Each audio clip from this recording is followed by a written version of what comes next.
অন্তরের ভিতরে ঈমান অলরেডি তৈরি হয়ে গেছে, ভালোবাসা তৈরি হয়ে গেছে অনেকের প্রতি। নিজেকে জিজ্ঞেস করে দেখেন,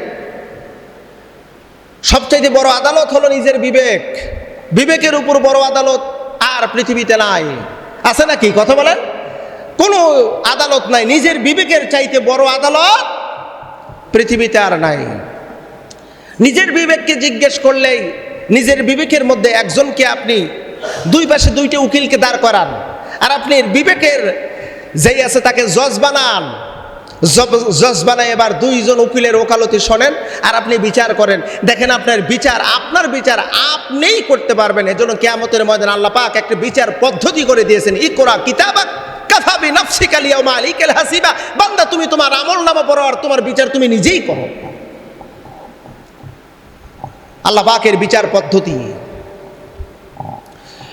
যুবকদের অন্তরের ভিতরে ভালোবাসা তৈরি হয়ে গেছে। মেসি আমার ভালোবাসা। মেসিকে সবচাইতে বেশি ভালোবাসি, রোনালদো বেশি ভালোবাসি, নেইমারকে আমি বেশি ভালোবাসি।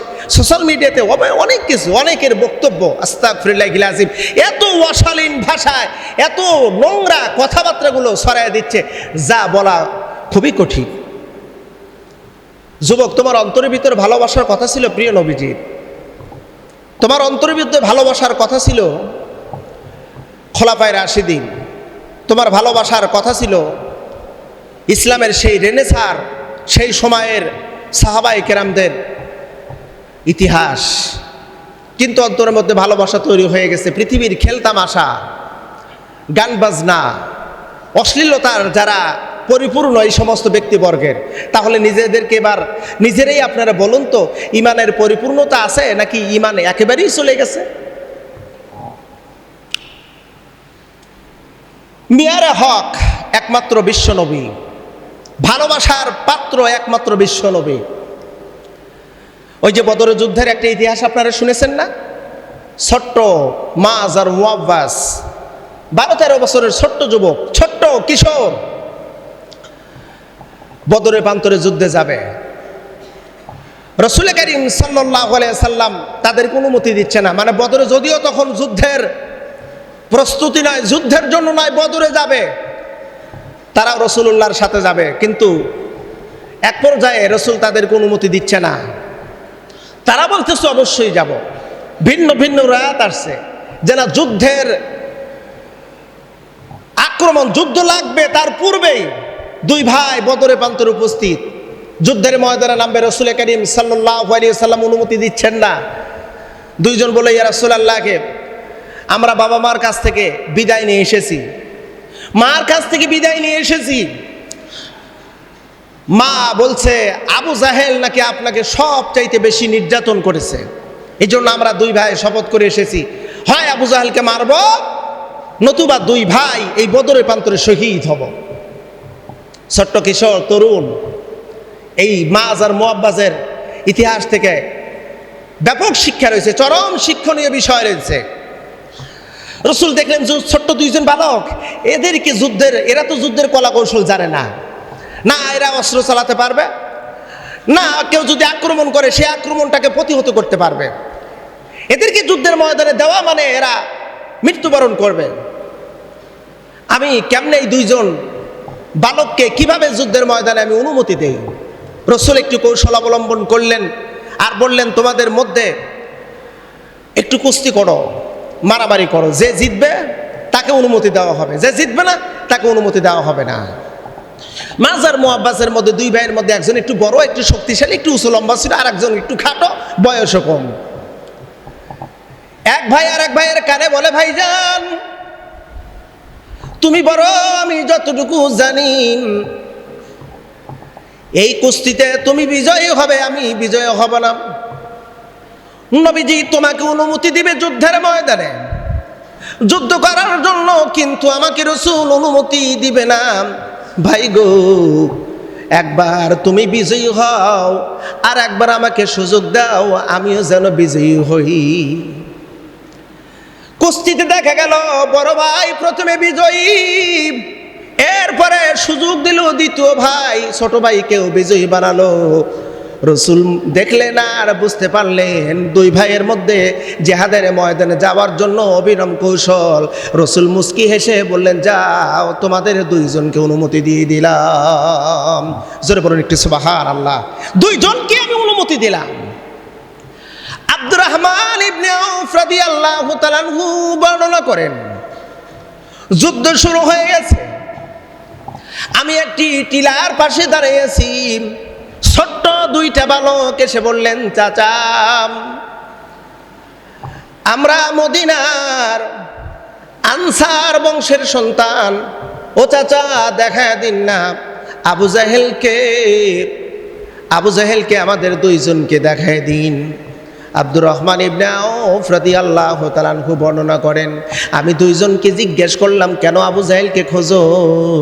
ওই দুই ভাই বলে, আমরা শপথ নিয়ে এসেছি, এই দুই ভাই শপথ গ্রহণ করেছি, আজকে এই বদরের প্রান্তরে আবু জাহেলকে মারব, নতুবা দুই ভাই বদরের প্রান্তরে শহীদ হব। আব্দুর রহমান ইবনে আউফ রাদিয়াল্লাহু তাআলা আনহু বর্ণনা করেন, ছোট্ট দুইটা বালকের কথা শুনে আমি অবাক হয়ে গেলাম। আমি চিন্তিত হতে লাগলাম। আবু জাহেল হলো মক্কার কাফেরদের সর্দার, আজকের সেনাপ্রধান। তার আশেপাশে চতুর্দিকে সৈন্য মোতায়েন করা হয়েছে। তারা কি কৌতুক করবে নাকি আসলে মন থেকে কথা বলতেছিলাম? ওদের বারবার কথা বলার কারণে দেখায় দিলাম, ওই যে দেখো ঘোড়ার উপরে যে ব্যক্তিটি বসে আছে, যার চতুর্দিকে সৈন্য মোতায়েন করা আছে, সেই হলো কাফেরদের সেনাপ্রধান আবু জাহেল। আব্দুর রহমান ইবনে আউফ বলেন, আমি কথা বলে সরে গেলাম, আর দুই ভাই উল্কা বেগে ছুটলো আর সরাসরি ওই ভিড়ের ভিতরে ঢুকলো। আবু জাহেলের ঘোড়ার নিচে গিয়ে দুই ভাই বসে পড়ল। আব্দুর রহমান ইবনে আউফ বলেন, আমি আরো লক্ষ্য করে দেখেছিলাম, ওই দুই ভাইয়ের হাতে, এক ভাইয়ের হাতে ছিল একটা ছুরি, একটা তরবারি, ভাঙ্গা তরবারি। আর একজনের হাতে দেখলাম আর একটা তরবারি, কিন্তু সেইটার ধার নাই, মরিচিকা পড়ে গেছে। দুইটা তরবারি নিয়ে দুই ভাই আবু জাহেলের ঘোড়ার নিচে বসে মাশওয়ারা করে। যদি আল্লাহ পাক রব্বুল আলামিন কোরআনুল কারীমের সূরা আল ইমরানের ভিতরে পরবর্তীতে জানায় দেয়, ওয়ালাকাদ নাসরাকুমুল্লাহু বিবদরিন ওয়া আনতুম আযিল্লা, ও নবী, বদরের প্রান্তরে স্বয়ং আপনার রব আপনি এবং আপনার সাহাবায়ে কেরামদেরকে সাহায্য করেছিল। জোরে বলুন কি সুবহানাল্লাহ। লাকাদ নাসরাকুমুল্লাহু বিবদরিন ওয়া আনতুম আযিল্লা, ও নবী, আপনার রব স্বয়ং বদরের প্রান্তরে সাহায্য করেছিল। দুই ভাই ঘোড়ার নিচে বসে মাশওয়ারা করে, মুখের কথা নয়, ইশারায় এক ভাই আর এক ভাইকে বোঝায়, বড় ভাই, ঘোড়ার পিছনের দুই পায়ের উপরে তোমার তরবারি দিয়ে আঘাত করবে। ঘোড়া যখন পড়ে যাবে, আবু জাহেল মাটিতে পড়বে, আমার কাজ হলো আবু জাহেলের গর্দান বরাবর একটা মারব। পরামর্শ করতেছে ঘোড়ার নিচে বসে থেকে, বুখারী বর্ণনায় আসছে, দুই ভাই পরামর্শ করতেছে, করতে করতে সিদ্ধান্ত পাকা, মারবে। আল্লাহু আকবার বলে ঘোড়ার পিছনের দুই পায়ে কোপ দিয়েছে। কোপ দিতে দেরি বগদা ছুরি, ধারানোর ধার নেই, মরিচিকা পড়ে গেছে, এমন ছুরি আঘাত দিয়েছে, দিতে দেরি দুইটা পা মুহূর্তের মধ্যে কেটে পড়ে গেছে।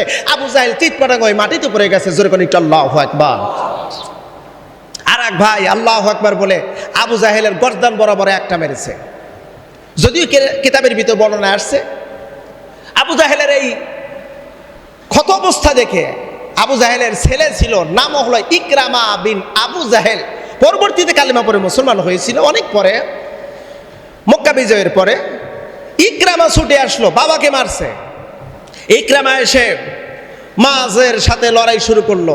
ইকরামার ছুরির আঘাতে মাঝের বাম হাত কেটে ঝুলতেছিল। অতরুণ যুবক বালক যারা সাওনা, একটু কথাটা শোনো, তাদের ইমানটা কেমন ছিল, কোন ধরনের, কোন কাজের জন্য? খেলাধুলার জন্য? না না, বাম হাত ঝুলতেছিল চামড়ার সাথে, হাত পায়ের নিচে ফেলে দিয়ে টান দিয়ে ঝটকা টান দিয়ে বলতেছিল, হাত করে বিদায় দিলাম, দেখা হবে জান্নাতে। এমন হাতের দরকার নাই, আজকে হয় মরব, শহীদ হব, নতুবা কাফেরদেরকে জাহান্নামে পাঠিয়ে দেব। আল্লাহু আকবার। এই ছিল সোনালী যুগ, এই ছিল হলো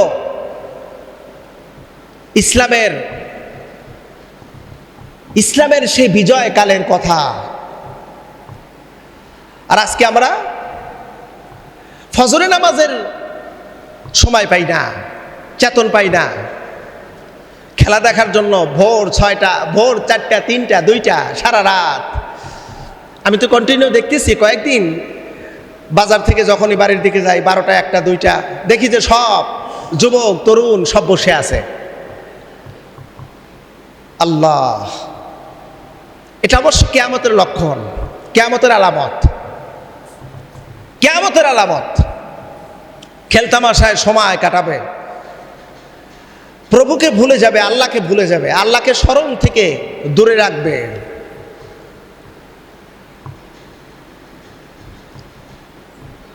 প্রিয় ভাইরা, জবাবদিহিতে করার একটা রাস্তা যদি থাকতো, না এই রাস্তা দিয়ে জবাবদিহিতে আমরা করতাম।